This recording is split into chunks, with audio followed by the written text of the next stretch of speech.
acting as a temp agency. So we are temporarily employing, because our idea is that through temporary employment, people will begin to see who our individuals are, who our young people are, and how great they are. And we're hoping that those temp jobs, just like any other temp job, could segue into and will segue into part-time and full-time employment for our individuals. We think that, and I personally feel that it's a long shot to say, we want you to employ our kids. That's all well and kind and good, and the employers go, that's great, yeah, that's all interesting, oh yeah, we'll do it, and they don't. They don't because they don't really understand our population. And they don't know about splintered skill sets. And they don't know that our kids are really great at Excel, or really wonderful artists, or really fine communicators in splintered skill set areas. They see bad publicity. They see and they hear and they read and they see in the grocery store children who are tantruming, and that's who they think we're asking them to employ. And it is, but what they don't see is the other side of the piece, which is as our kids age and develop and become young adults, they move into our community population and they have a lot to offer. And those behaviors have fallen away. They're not that 8-year-old child any longer. That's not who they are, just like any neurotypical child. But our society is holding on to the picture of the 8-year-old kid at the grocery store who can't stay in the basket and his mother's having a really tough time. I just wrote an article for Autism Speaks about this. Autism Asperger's Digest about this.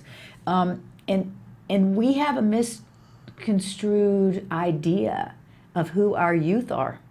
So we have more work to do, and I think we have to roll up our sleeves and we have to go back out there and we have to inform and educate the public at large on who we are. Yeah. Because we're asking individuals to employers to employ our individuals, and they don't know who they are, and they're afraid. Yeah. And they're afraid. So my idea is, with a temp agency, hey, you go in, you do the job, and you do it well. And then they say, hey, wow, we had no idea. Yeah. We'd like that individual to come back. Right. But we're also, as a collaborative piece of Autism Works Now in temporary employment, we are offering workshop readiness. It's a workplace readiness workshop. So it's an ongoing workshop, and it's monthly. So you can come, you can pay the fee for, it's $125 for a month, and it's once a week, and it's on Thursdays from 6 to 8 now. And Susan Osborne and I are developing the curriculum for that. We've already developed the first 6 months of the curriculum, which we hope to turn into a book, like Autism Movement Therapy Method, Autism Works Now Method book. And the curriculum, as you know, I'm a credentialed moderate to severe education specialist with a master's in moderate to severe multiple disability, so I come with a heavy credential in the education area. So it's not just let's kind of sit around and learn how to do Word doc. We really have a very, very well thought out curriculum. Each month we will address another piece of the pie of what employment looks like. Real employment. We're having lecturers come in. Danny Bowman has agreed to come in. We've got a number of other individuals who are working individuals on the autism spectrum who will lend their expertise in what it is to get a job and how do you do it and how do you keep it, and what it entails. We also are addressing how do you dress for a job. Yeah. How do you dress for a job interview? Hygiene, work skills that are pretty much everyone that graduates from a high school setting now has an email, knows how to use Word doc and Excel.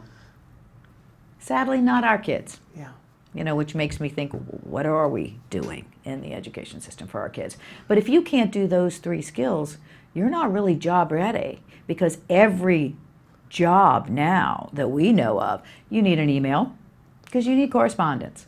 You need to know how to use Word doc Why? Because you have to communicate with your other teammates. Yeah. And you need to know how to use Excel. So that's going to be one whole area, is going to be using the tools. What are the tools that we need to know to become employable? Yeah. Even if you're working in banquets, Airtel Plaza here in Los Angeles, met a number of times with them. I think we're just about ready to get on board with them for the holiday banquets. Yay. And hey, you need an email, because someone's going to email you and give you the time that you need to show up and what you need to bring. And so email. Right. Most important thing about getting a job, and most people aren't thinking in that area. Yeah. They're thinking of a job, and then what they're going to do on the jobs on the job location. Yeah. And a lot of getting a job is prior knowledge and prior skills, Yeah. building up to getting that job and going on to the job location. Well, I think what's so important, Joanne, is that you've created a safety net for both sides of the equation.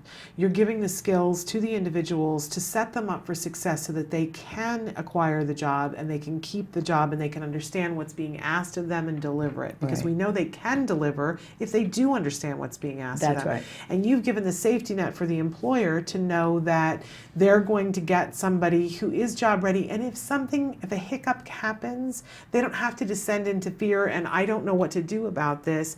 They have a way in which to converse with you to That's be right. able to And my help this team, individual to be able to once again get back on track and deliver. That's